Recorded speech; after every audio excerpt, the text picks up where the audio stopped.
بسم اللہ الرحمن الرحیم۔ عزیز طلباء، عزیز طالبات، امید ہے آپ سب خیریت سے ہوں گے۔ آج ہم سبق شاعروں کے لطیفے کے تیسرے اور چوتھے پیراگراف کی تشریح جانیں گے۔ تشریح کیسے کرتے ہیں، لہذا ہم شروع کرتے ہیں تیسرے پیراگراف کی تشریح۔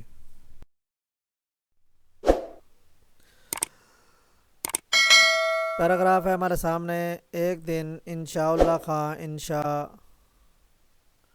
جرت کی ملاقات کو آئے، دیکھا تو سر جھکائے بیٹھے کچھ سوچ رہے ہیں۔ اب اس کی تشریح یوں کریں گے کہ ایک دفعہ ایسا ہوا کہ انشاءاللہ خان انشاء جو شاعر ہیں وہ جرت کی ملاقات کو آئے۔ تو جرت بھی ایک بہت بڑے شاعر گزرے ہیں جن کے بارے میں مشہور ہے کہ یہ نبی نہ ہو گئے تھے۔ تو سر جھکائے بیٹھے کچھ سوچ رہے تھے، تو انشاءاللہ خان جیسے ان کے پاس آئے، ان کی ملاقات کو آئے، تو انہوں نے دیکھا کہ سر جھکائے بیٹھے وہ کچھ سوچ رہے ہیں۔ تو انہوں نے پوچھا کس فکر میں بیٹھے ہو؟ اس میں جیسے وہ ملاقات کے لیے کرنے کو آئے تو انہوں نے پوچھا کہ حضرت کس فکر میں بیٹھے ہو، کون سی پریشانی ہے، کوئی تکلیف ہے؟ تو جرت نے کہا کہ ایک مصرع خیال میں آیا ہے، شعر کا ایک حصہ جو ہے خیال میں آیا ہے، میں چاہتا ہوں کہ مطلع ہو جائے، یعنی پورا شعر ہو جائے، تو اس لیے میں سوچ و بچار کر رہا ہوں کہ ایک مصرع تو ہو گیا، اب اس کے ساتھ دوسرا مصرع لگا کر میں اپنا مطلع مکمل کر لوں۔ تو انہوں نے پوچھا کہ وہ کیا ہے، کون سا ایسا اہم مصرع ہے جو آپ کے ذہن میں آیا ہے اور جس کی وجہ سے آپ پریشان بیٹھے ہیں؟ تو جرت نے کہا خوب مصرع، بہت اچھا مصرع ہمارے میرے ذہن میں آیا ہے، اور جب تک میں اس کے ساتھ دوسرا مصرع نہ لگا لوں گا تو اس وقت تک میں آپ کو جو ہے وہ مصرع نہیں سناؤں گا۔ اگر میں نے آپ کو وہ مصرع سنا دیا، چونکہ وہ بھی بہت بڑے شاعر تھے، تو آپ فوراً جو ہے اس کے ساتھ جو ہے دوسرا مصرع لگا کر جو ہے وہ شعر پورا کا پورا مجھ سے چھین لو گے۔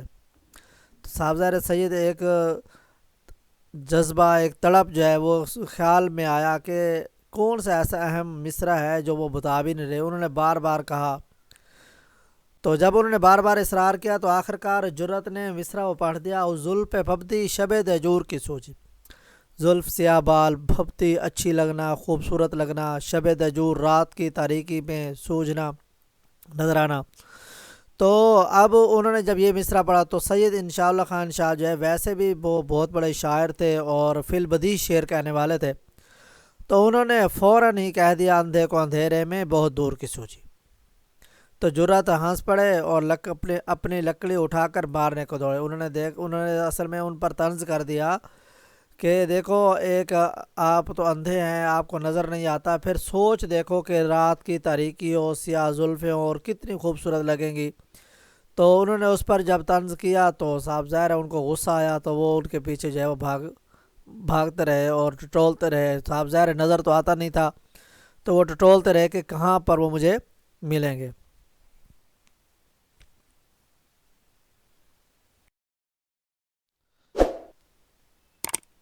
چوتھا پیراگراف ہے، ایک مشاعرہ میں شیخ امام بخش ناسخ ایسے وقت پہنچے کہ جلسہ ختم ہو چکے تھے۔ شعراء کی محفل لگی ہوئی تھی، تو جس کے اندر بہت سارے شعراء حاضر تھے، تو انہی میں شیخ امام بخش ناسخ کو بھی اس محفل کے لیے بلایا گیا تھا، تو لیکن مشاعرہ وہ ختم ہو چکا تھا، لیکن امام بخش ناسخ ابھی نہیں پہنچے تھے۔ خواجہ حیدر علی آتش وغیرہ چند شعراء بھی موجود تھے، یہ جا کر بیٹھے۔ تعظیم رسمی، تعظیم یعنی کھڑے ہو کر تمام لوگوں نے ان کا استقبال کیا، حال احوال پوچھے، مزاج پوچھا۔ اس کے بعد خواجہ صاحب سے کہنے لگے، خواجہ صاحب مشاعرہ ہو چکا؟ تو انہوں نے کہا کہ سب کو آپ کا اشتیاق رہا، سب لوگ جو ہے آپ کا شدت سے انتظار کرتے، اشتیاق شوق رہنا، انتظار کرنا۔ شیخ صاحب نے یہ مطلب پڑھا، جو خاص ہیں وہ شریک گروہ عام نہیں، شمار دانہ تسبیح میں امام نہیں۔ تو اب نام بھی امام بخش تھا، اس لیے تمام اہل جلسہ نے تعریف کی، یعنی کہ امام بخش ناسخ نے اپنے آپ کو ان تمام سے ممتاز کر دیا کہ جس طرح جو ہے تسبیح کا جو امام ہوتا ہے، جو بڑا دانہ ہوتا ہے، وہ تسبیح میں شمار نہیں ہوتا، اگرچہ وہ شامل ہوتا ہے لیکن وہ شمار نہیں ہوتا، اس کی ایک الگ امتیازی شان ہوتی ہے۔